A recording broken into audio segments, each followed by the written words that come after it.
Hello everyone. आज की video में हम क्वेश्चन नंबर सेकंड सॉल्व करेंगे।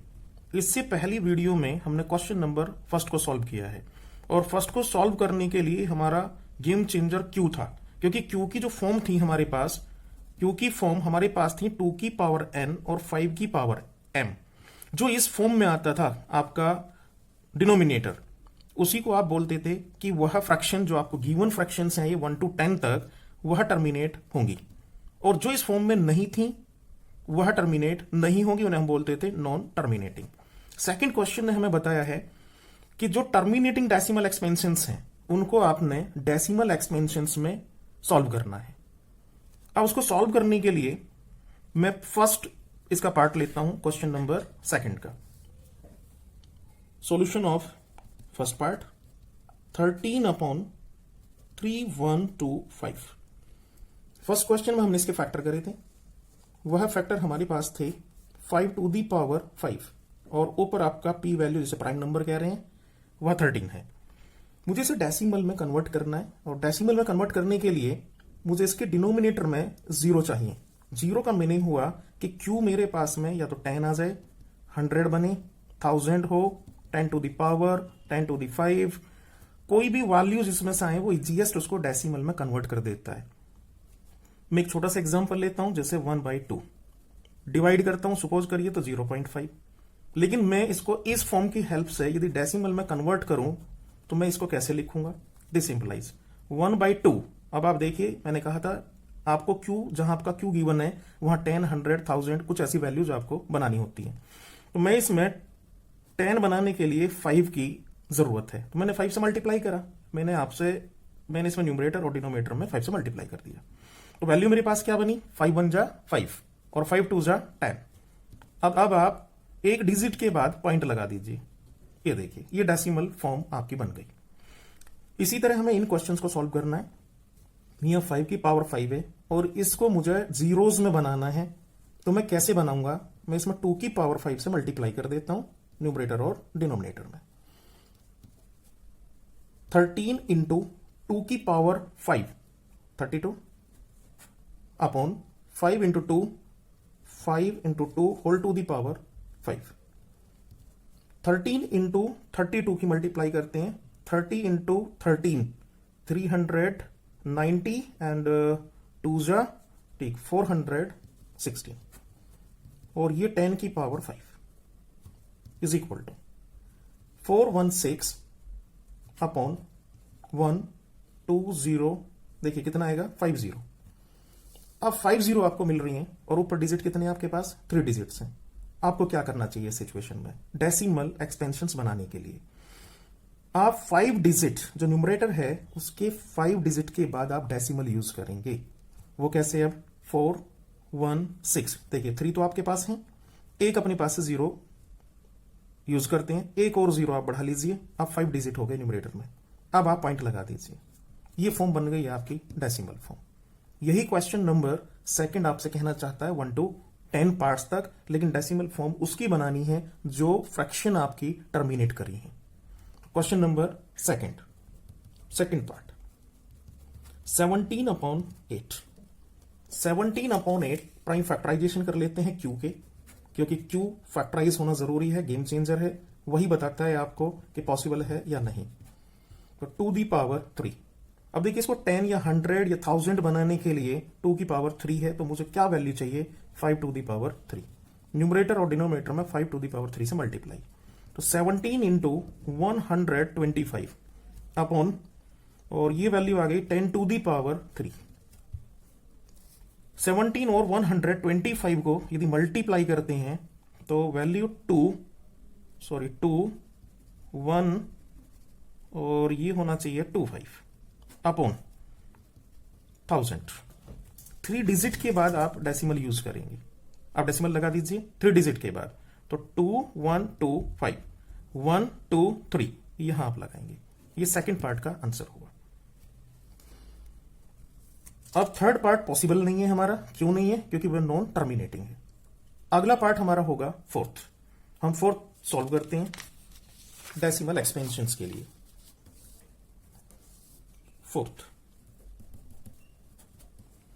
फोर्थ पार्ट हमारे पास था 15/1600। क्यू के फैक्टर करते हैं, प्राइम फैक्टर्स क्या है,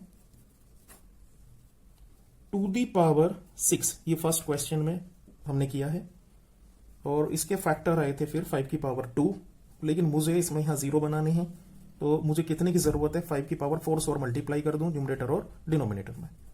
15 × 5⁴, 2⁶, और 5⁴ एंड 5⁴। ये मुझे कैसे पता लगा 4 से मल्टीप्लाई करना है, क्योंकि मेरे पास 2 था और मेरे पास 2⁶ है मैक्सिमम, तो 2 मेरे पास है, तो मुझे 4 से मल्टीप्लाई करना पड़ेगा, क्योंकि बेस सेम होते हैं तो पावर ऐड हो जाती है। अब इसको सिंप्लीफाई करें तो 15 × 5⁴, 5⁴ को लिख सकते हैं 625 अपॉन इसकी value 2 × 5 whole to the power 6। देखिए 4 और 2 6 हो गया, सभी की पावर 6 है।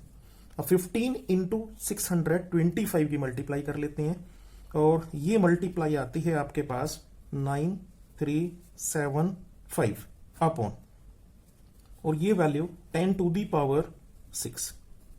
अब 6 डिजिट के बाद आपको डेसिमल यूज करना है। आपके पास डिजिट कितने हैं, 4375, तो 6 के बाद एक 0 सेट कर लो, एक 0 और बढ़ाओ, और 6 डिजिट हो चुके हैं, उसके बाद आप डेसिमल लगाओ।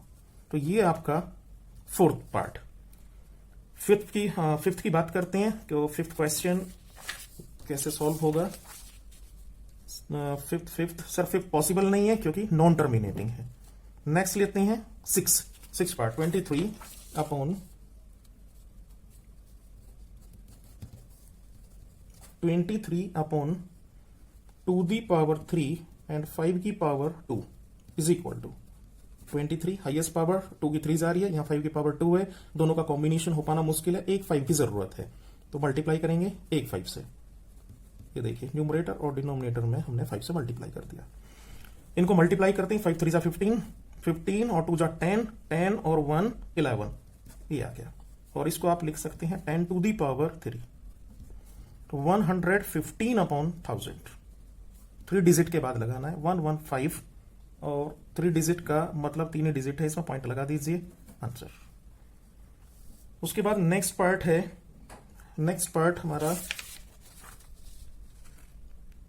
पार्ट नॉन टर्मिनेटिंग है, 7th नहीं करेंगे उसको, टर्मिनेटिंग वाले पार्ट को लेना है केवल। 6/15 8th पार्ट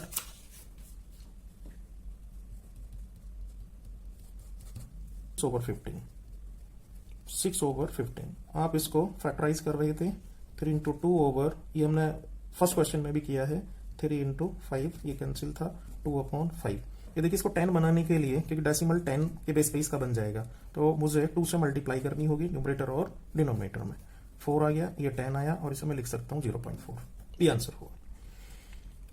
इससे अगला पार्ट आपका था 9th, और 9th पार्ट में मुझे याद आ रहा 7/2 × 5।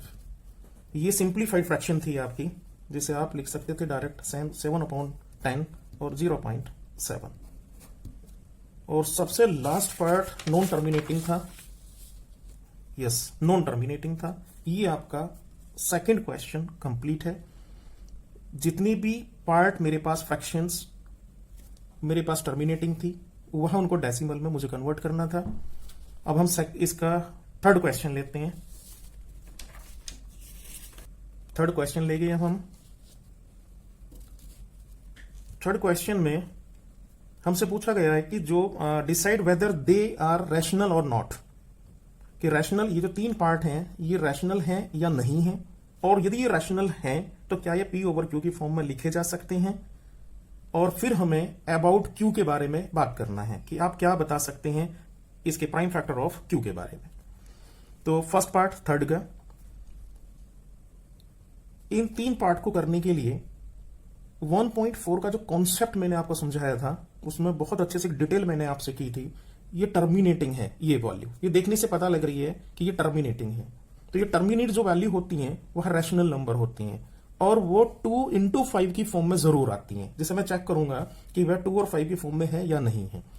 ये मेरे पास रैशनल नंबर है। मैंने बताया था वहां ऑब्जर्व करते हैं इस तरह की वैल्यू कि मेरे पास एक जीरो बढ़ा, फिर दो, फिर तीन, फिर चार जीरो, वो इंक्रीज करती चली जाती हैं।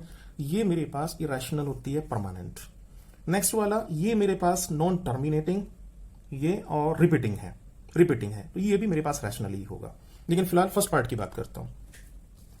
फर्स्ट पार्ट, ये वैल्यू और ये टर्मिनेट कर रही है, तो terminating decimal. It is rational number of the form of P over Q. Rational क्योंकि ये टर्मिनेट करती है तो रैशनल फॉर्म में लिखी जा सकती है। तो P over Q this value, आप पॉइंट से हटाइए तो 10 टू द पावर 9 आएगा, मतलब 9 जीरोज होंगी 1 के साथ, क्योंकि 1 to 9 डिजिट्स हैं। 10 को मैं लिख सकता हूं 2 into 5, और 2 into 5 की पावर 9 है, तो 2 की पावर 9 अलग कर दिया, 5 की पावर 9 अलग कर दिया। अब आप देखिए क्यू, मैंने बताया था गेम चेंजर है, तो क्यू की जो वैल्यू आई वह किसकी फॉर्म में है? वह फॉर्म में है 2 की पावर n और 5 की पावर n। ये क्यू की वैल्यू इस फॉर्म में आती है। तो यही बात मेरे से थर्ड के फर्स्ट पार्ट में पूछी गई थी। रैशनल है, मैंने बता दिया, यस ये रैशनल है। दूसरा, क्या इस फॉर्म में आ सकता है? बिल्कुल लिखा जा सकता है इस फॉर्म में। और अबाउट द क्यू मुझे बताना था, वो इस फॉर्म का है, जो स्टैंडर्ड फॉर्म होती है उसकी। सेकंड पार्ट लेते हैं थर्ड क्वेश्चन का। सेकंड पार्ट में ये गिवन नंबर है मेरे पास, और ये given number decimal expansion is neither terminating nor non terminating, repeating. It is irrational number. याद करिए, इंट्रोडक्शन में मैंने डिस्कस किया था कि दो ही टाइप से इरेशनल नंबर आप फाइंड आउट कर रहे थे। एक की पॉइंट मैंने वर्ड यूज किया था और दूसरा इसको परमानेंट कहा था। Hence it can not be written in the form P over Q form, नहीं लिख सकते इसको। थर्ड पार्ट देखते हैं, थर्ड का third part. The given number same, बिल्कुल फर्स्ट पार्ट जैसा है, बस वो टर्मिनेट कर रहा था, और ये रिपीटिंग में भी है क्योंकि वहां बार नहीं था फर्स्ट वाले पे। तो the given decimal expansion is non terminating, repeating, तो इट इज रैशनल नंबर। जितने भी नॉन टर्मिनेटिंग और रिपीटिंग होते हैं वो रैशनल नंबर होते हैं। फर्स्ट वीडियो में है इस एक्सरसाइज का। अब इस बात को प्रूव करने के लिए कि इसका क्यू किस नेचर का होगा, क्या 2 दी पावर n और 5 टू दी पावर m की स्टैंडर्ड फॉर्म को सेटिस्फाई करेगा, इस फॉर्म का होगा या नहीं होगा, उसके लिए हम 9th क्लास में इस तरीके से जो गिवन डेसिमल होता था उसको आप एक्सलेट करते थे, और जितनी उसके ऊपर बार, जितने डिजिट के ऊपर बार होते थे उतनी जीरो से आप मल्टीप्लाई करते थे। ऐसा हमने 9th क्लास में किया है। तो मैंने दोनों तरफ मल्टीप्लाई कर दिया इन नंबर्स से मल्टीप्लाई करा तो मेरे पास ये वैल्यू आएगी। ये फर्स्ट इक्वेशन, ये सेकंड इक्वेशन। इस सेकंड इक्वेशन से यदि मैं फर्स्ट को माइनस कर दूं तो मेरे पास ये वैल्यू आएगी इंटू एक्स, और ये इस कंप्लीट वैल्यू से डेसिमल के बाद वाली ये वैल्यू माइनस हो जाएगी, तो मेरे पास कंप्लीट ये वैल्यू बचने वाली है। इस तरह से मेरे पास वो वैल्यू बचेगी, क्योंकि 4 यहां से आएगा और माइनस कर लेंगे उसको। इस वैल्यू को नीचे टर्न कर देते हैं और 3 के मल्टीपल से डिवाइड कर देते हैं। जब 3 के मल्टीपल से डिवाइड करेंगे तो ये मेरे पास पोर्शन आया। अब आप देखिए पी ओवर क्यू की फॉर्म में है ये, और पी ओवर क्यू की फॉर्म में मुझे चेक करना है क्यू के लिए, लेकिन क्यू के अंदर जो इसके फैक्टर आएंगे वो 3 into 11 है। मैं 3 के मल्टीपल से भी इसको एक बार फिर काट सकता हूं, कैंसिल कर सकता हूं, तो केवल 11 आएगा। तो क्यू की जो वैल्यू है वह is not the form of 2 की power n into 5 to the power m। इस क्वेश्चन में यहीं तक आंसर बताना था।